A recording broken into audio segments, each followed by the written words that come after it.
the written word was very important because it was, you got all those books, the Bible, you've got the different Gospels and stuff that people are quite familiar with half the time. The truth about the existence of Jesus has long been debated for centuries, with many disregarding its stories. Now, Joe Rogan sits listening as Mel Gibson points to Roman records, archaeology, and ancient names. What did Gibson reveal that changed the tone? Could history speak louder than belief? Join us as we uncover the evidence that proves Jesus was real. The moment nobody expected on the Joe Rogan Experience. Mel Gibson is known around the world as a famous actor and filmmaker. He is also known for directing The Passion of the Christ, a film that focused on the final hours of Jesus. That movie was not just a normal film project for him. It came from years of personal belief, study, and deep interest in history and faith. Gibson has often spoken about how seriously he takes the story of Jesus. He does not treat it like a myth or a legend. He treats it like an event that truly happened in human history. When Gibson sat down with Rogan, many people expected a normal conversation about movies, Hollywood, and maybe some talk about faith. Rogan has hosted religious guests before. He has spoken with pastors, scholars, and believers from many backgrounds. Those talks are usually calm, respectful, and philosophical. They often stay in the area of personal belief and opinion. They rarely move into hard historical discussion. This conversation began in a familiar way. They talked about Gibson's career, his film work, and how difficult it was to make The Passion of the Christ. They spoke about language choices in the film, the violence, and the public reaction when it was released. Rogan listened with interest, as he often does when guests share behind-the-scenes stories. The tone was relaxed and friendly. Then the direction slowly changed. Gibson began to explain that his interest in Jesus was not only spiritual, he started speaking about history, old records, and physical findings that he believes support the story of Jesus as a real person who lived in a real place at a real time. He spoke as someone who had studied more than just scripture. He described looking into Roman history, Jewish history, and ancient writings outside the Bible. His focus was not on preaching faith. His focus was on what he believed were historical facts. This is where Rogan's reaction became noticeable. Rogan is used to hearing people talk about belief. He is used to guests saying they have faith, but Gibson was speaking about documents, names, locations, and records written by people who were not Christians. He was speaking about historians from ancient Rome and ancient Judea who mentioned Jesus in their writings. He spoke about archaeology and discoveries that matched the time and place described in the Gospels. Rogan became quieter. He leaned in more. He asked fewer playful questions. His face showed more concentration. He was no longer treating the topic like a normal religious discussion. He began treating it like a historical investigation. That shift was clear to viewers who know how Rogan usually behaves on his show. What made this moment different was the angle. Most religious conversations on the podcast stay in the world of belief. They often become personal stories about faith, prayer, and meaning. This time, the talk moved into history books, ancient historians, and physical evidence found in the ground. Gibson spoke about Pontius Pilate as a confirmed historical figure. He mentioned Roman records that refer to the execution of Jesus. He spoke about how many historians, including those who are not Christians, agree that Jesus was a real person. What exactly was Mel Gibson pointing to that made this topic feel so solid and serious? Gibson was not asking anyone to believe in miracles. He was pointing to evidence that suggests Jesus was not a legend created later. But if these records really exist, and if historians truly accept them, what exactly do they say about Jesus? Why Mel Gibson is obsessed with the historical Jesus. Mel Gibson's deep interest in Jesus did not begin when he became famous. It grew from his upbringing, his faith, and his serious attention to history. Gibson was raised in a traditional Catholic home. His father held very strong religious views and often spoke about early Christianity, ancient history, and the importance of preserving old teachings. These early ideas shaped Gibson's thinking from a young age. He did not see the story of Jesus as a distant myth. He saw it as a real event tied to real history. Years later, when Gibson decided to make The Passion of the Christ, this interest became a long and demanding research journey. The film focused on the final hours of Jesus' life. Gibson wanted the setting, language, clothing, and actions to match the historical period as closely as possible. This decision forced him to study Roman rule in Judea. Jewish customs during the first century, and the political tension in Jerusalem at that time. He studied how the Roman Empire punished criminals. He looked into real historical descriptions of crucifixion. Roman crucifixion was not just a form of execution, it was a public display meant to create fear. Gibson wanted the film to show this reality as accurately as possible. He did not rely only on biblical text. He read historical material about Roman law, military practice, and punishment methods. This level of detail shaped the way the film was made. Gibson also focused on language. The film used Aramaic, Latin, and Hebrew. These were the languages spoken in the region during the time of Jesus. This was not a common choice in modern movies. It showed how serious Gibson was about historical accuracy. He wanted viewers to feel like they were watching events from the ancient world, not a modern retelling. To achieve this, Gibson worked with experts. He consulted theologians who understood early Christian writings. He spoke with historians who specialized in the Roman Empire and ancient Judea. He also paid attention to archaeological findings that helped confirm how people lived during that period. Clothing styles, building designs, and burial customs were all checked against historical knowledge. For Gibson, this process strengthened his belief that the story of Jesus stands on more than faith. He became convinced that the events described in the Gospels fit well within what is known about that time in history. He often expressed the view that many modern people assume religion and history cannot mix. In his opinion, this assumption is wrong when it comes to Jesus. Gibson believes that people today underestimate how much historical support exists for the life of Jesus. He argues that when people hear about Jesus, they think only about church teachings. They rarely think about Roman records, Jewish historians, or archaeological discoveries that match the biblical setting. This belief became a key part of how he speaks about Jesus in interviews and discussions. But if Gibson believes the evidence is so strong, what are the actual historical records outside the Bible that mention Jesus by name? The Roman records that mention Jesus. One of the strongest points raised in discussions about Jesus as a historical figure is that his name appears in writings outside the Bible. These writings come from Roman and Jewish historians who were not followers of Jesus. They did not write to promote Christianity. They wrote to record history, politics, and social events of their time. One of the most important names in this discussion is Tacitus. Tacitus was a Roman historian who lived in the 1st and 2nd centuries. He wrote about the Roman Empire and its rulers. In his work known as the Annals, Tacitus described events during the reign of Emperor Nero. While explaining how Nero blamed Christians for a great fire in Rome, Tacitus mentioned the origin of the group. He wrote that their name came from Christus, who had been executed during the rule of Pontius Pilate in Judea. This reference is important because Tacitus had no reason to support Christianity. In fact, he viewed Christians negatively. Yet he still recorded that Jesus, called Christus, was executed under Pilate. This matches the timeline found in the Gospels. Another important figure is Pliny the Younger. Pliny was a Roman governor in Asia Minor. He wrote letters to Emperor Trajan asking how to deal with Christians in his region. In his letters, Pliny described how Christians gathered early in the morning and sang hymns to Christ as to a god. This shows that within a few generations of Jesus' death, people were already worshiping him. Pliny was not describing a legend from the distant past. He was describing a living movement tied to a real person. Then there is Josephus, a Jewish historian who lived in the 1st century. Josephus wrote a large work called Antiquities of the Jews. In this work, he mentioned Jesus in a passage known as the Testimonium Flavianum.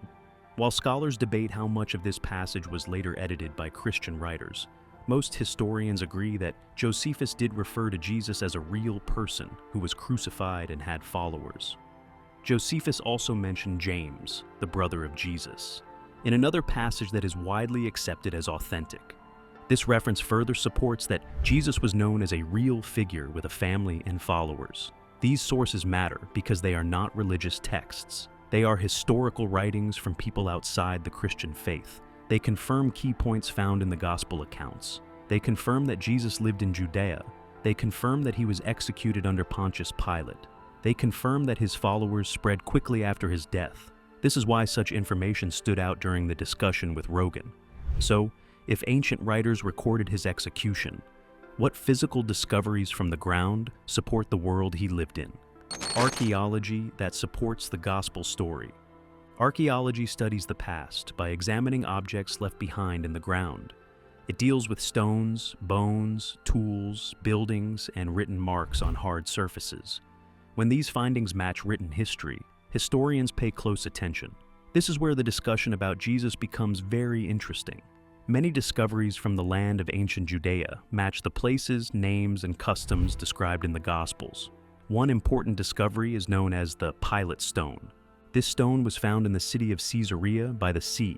It carries a Latin inscription that includes the name Pontius Pilate and his title as prefect of Judea. Before this discovery, some people questioned whether Pilate was a real historical figure or only known from the Bible. This stone confirmed that he was a real Roman official who governed Judea during the time Jesus lived. The Gospels describe Pilate as the Roman leader who approved the execution of Jesus. Archaeology confirmed that such a man truly existed in that place and time. Another discovery that matters is the remains of a man who had been crucified. His bones were found in a burial cave near Jerusalem. A nail was still driven through his heel bone. This showed clear proof that Romans used nails in crucifixion, not only ropes. This finding matches the description of crucifixion methods known from Roman history and reflected in the gospel story. It shows that crucifixion happened in the exact way described during that period. Locations mentioned in the Gospels have also been studied carefully. Nazareth, once thought by some to be a later invention, has been confirmed as a small village from the 1st century. Archaeologists found homes, tools, and burial caves from that time. This supports the claim that Jesus grew up in a real place that existed in the correct period. Capernaum is another example. This town near the Sea of Galilee is often mentioned as a place where Jesus taught. Excavations there revealed homes from the 1st century, and a later structure built over what early Christians believed was the house of Peter. The layout of the town matches descriptions of how people lived in fishing communities during that time. Jerusalem has provided even more evidence. Steps from the temple area, pools used for washing, and streets from the 1st century have been uncovered. One example is the Pool of Bethesda, described in the Gospel of John. For a long time, some scholars doubted this location existed as described. Later excavations uncovered a pool with the same design mentioned in the text. Burial customs from that time also match Gospel details. Ossuaries, which are small stone boxes used to hold bones after a body has decomposed, have been found in large numbers around Jerusalem. This was a common Jewish burial practice in the 1st century. The Gospels describe tombs and burial methods that fit perfectly with these findings. The Dead Sea Scrolls add another important piece to this discussion. These scrolls were found in caves near the Dead Sea. They contain copies of Jewish scriptures written before the time of Jesus.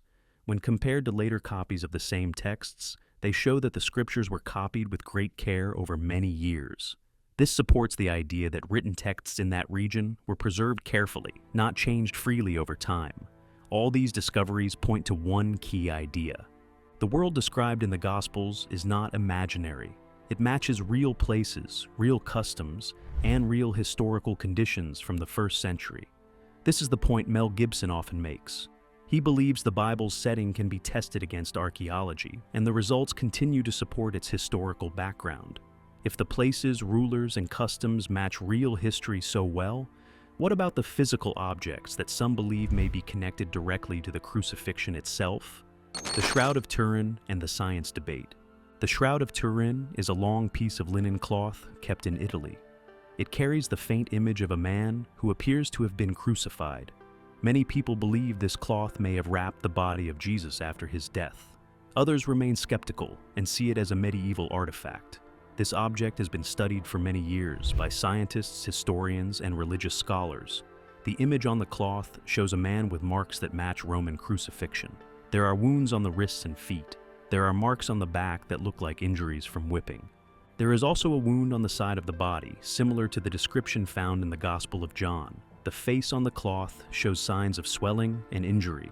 One of the most interesting features of the shroud is how the image was formed. It is not painted. It is not drawn with ink. The image sits on the surface of the fibers and does not soak through the cloth. This has puzzled scientists for many years. Tests have shown that the image has properties similar to a photographic negative. When photographed, the details become clearer. In the late 20th century, carbon dating tests were done on a small sample of the cloth. The results suggested that the linen came from the medieval period.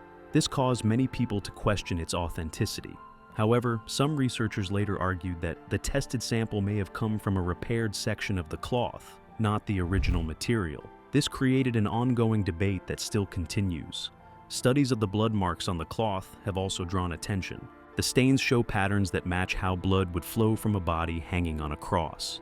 Medical experts who studied these patterns said they are consistent with real wounds. The position of the body, the angle of the arms, and the location of the injuries all match what is known about Roman crucifixion. The debate over the shroud is not settled. Some see it as strong support for the crucifixion story. Others see it as an artifact from a later time. If this cloth continues to puzzle scientists and historians, what do modern scholars say about the existence of Jesus himself? Why historians agree? Jesus existed, even non-Christians. When historians study the ancient world, they do not begin with faith. They begin with evidence, records, and patterns that can be tested. This method applies to kings, soldiers, farmers, and religious figures. Jesus is studied in the same way. The first question historians ask is simple. Did this person exist in history? Many modern scholars, including those who are not Christians, agree that Jesus of Nazareth was a real person. One well-known example is Bart Ehrman. He is a scholar of the New Testament and early Christianity. He does not support the belief that Jesus was divine, yet he clearly states in his academic work that Jesus was a real historical figure who lived in the first century. He bases this on ancient sources, not religious belief. This position is shared by many historians across different backgrounds. Some are Jewish, some are agnostic, some are atheist. Their agreement is based on the Roman and Jewish records already discussed and on the early growth of the Christian movement. These scholars separate two ideas very carefully. One idea is that Jesus existed. The other idea is that Jesus was the Son of God. The first is a historical question, the second is a faith question. In academic circles, denying that Jesus existed at all is considered a fringe position. This means it is outside the mainstream of serious historical study. The reason is simple. There are multiple sources from different places and viewpoints that refer to him. There is also strong evidence of a movement that began immediately after his death, centered on his name and teachings. Historians also study how fast Christianity spread. Within a few decades after the death of Jesus, communities of believers were present across the Roman Empire. These groups were not wealthy or powerful. They were often poor and faced social pressure, yet they were willing to gather, worship, and risk punishment for their beliefs. This rapid growth suggests that something significant had happened in a short period of time. Another point historians consider is the behavior of the early disciples. Many of the men and women who followed Jesus faced persecution. Historical records outside the Bible mention that Christians were punished under Roman rule. Tradition holds that several of the apostles were assassinated for their faith. While details of each death are debated, historians agree that early Christians were willing to suffer greatly rather than deny their message. This behavior is important because people may give their lives for something they believe is true. They rarely give their life for something they know is false. This is the argument Mel Gibson often raises. He believes the courage of the early followers shows that they were convinced by real events, not by a story they invented. Historians also look at early Christian writings that appeared soon after Jesus lived. Some letters written by Paul are dated within a few decades of Jesus' death. These writings already speak of Jesus as a recent figure whose life and death were widely known. This short time gap makes it difficult for legends to replace memory so quickly. For scholars, all these points come together. There are non-religious sources that mention Jesus. There is rapid growth of a movement based on his name. There is strong commitment from his followers. There are early writings that treat him as a recent historical person. These factors make the existence of Jesus one of the more secure facts of ancient history. But if historians accept that Jesus lived and was executed, what do they say about the claim that his tomb was later found empty? The resurrection, claim that changes everything. The resurrection is the most debated part of the story of Jesus. It is the point where history and faith meet in a very intense way. Mel Gibson often focuses on this event because he believes it is the key to understanding why Christianity spread so quickly. The gospel accounts describe that after Jesus was crucified and buried, his tomb was later found empty. This detail is important because it is not presented as a secret discovery. It is presented as a public event that caused confusion and fear among both followers and authorities. The empty tomb story appears in multiple gospel accounts, written by different authors. One detail that historians find interesting is the role of women as the first witnesses. In the ancient world, women were not considered strong legal witnesses in court. If someone were inventing a story to convince others, they would not likely choose women as the first people to discover the empty tomb.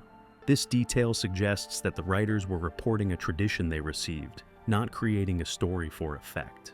Another important factor is the early Christian creed found in the letters of Paul. Scholars believe this creed was formed within a few years after Jesus' death. It lists appearances of Jesus to various people after the crucifixion. Because this statement is so early, historians see it as evidence of what the first believers were already saying very soon after the events. This short timeline surprised many listeners during the conversation with Rogan. The idea that such claims appeared so close to the lifetime of Jesus makes it harder to explain them as legends that developed over many generations. The message about the resurrection was present from the very beginning of the movement. Historians do not all agree on what caused the belief in the resurrection. Some suggest visions or spiritual experiences. Others say the disciples may have had powerful emotional reactions after losing their teacher. But the event itself remains a mystery that history cannot fully measure. If this belief changed the ancient world so quickly, how did the entire conversation leave Joe Rogan deep in thought at the end? Why this conversation left Joe Rogan silent? By the time this discussion reached its final stage, the tone had changed completely from how it began. What started as a normal talk between a podcast host and a filmmaker slowly turned into a serious review of history, records, and physical discoveries. The conversation no longer felt like a debate about belief. It felt like a careful look at evidence that many people never take the time to examine. Mel Gibson had walked through several layers of information. He spoke about Roman historians who mentioned Jesus by name. He pointed to Jewish writings that referred to him as a real person with followers and a family. He discussed archaeological discoveries that confirmed the existence of places, rulers, and customs described in the Gospels. He also touched on objects like the Shroud of Turin that continue to puzzle scientists. Finally, he spoke about the early belief in the resurrection and how quickly that belief spread after the crucifixion. Each of these points came from a different direction. Some came from written records, some came from objects found in the ground, some came from the behavior of early Christians. Together, they formed a picture that was larger than simple religious talk. This is what made the moment so striking. Joe Rogan did not suddenly change his beliefs. He did not announce agreement or disagreement. Instead, he listened very closely. His questions became slower and more thoughtful. He allowed Gibson to explain each point without interruption. This was unusual for someone known for challenging weak claims and pushing guests to defend their ideas. The reason for this silence becomes clear when looking at the type of information being presented. Rogan often hears guests speak about faith in personal terms. Those conversations stay in the world of opinion and feeling. This time, the discussion moved into the world of documents that still exist, places that can be visited, and objects that can be tested. This created a difference between dismissing religion and confronting historical claims. It is easy for many people to dismiss religion as belief without evidence. It becomes harder when the discussion is about Roman records, Jewish historians, archaeological sites, and early written statements that scholars study today. The topic no longer feels distant or imaginary, it feels connected to real history. One powerful idea that came from this talk is the thought that Jesus may be one of the most documented figures of the ancient world. His name appears in religious texts, but also in Roman history and Jewish writings. His life is tied to known rulers and known cities. The movement built around him grew so quickly that it left records across the Roman Empire within a short time. This level of attention is unusual for a person who lived in a small region of the ancient world. Many rulers, soldiers, and teachers from that time are barely mentioned in surviving records. Yet Jesus appears in multiple sources from different backgrounds. This is a fact that historians often point out when discussing his existence. If you enjoyed this video, like and subscribe, and also click the next video shown on your screen.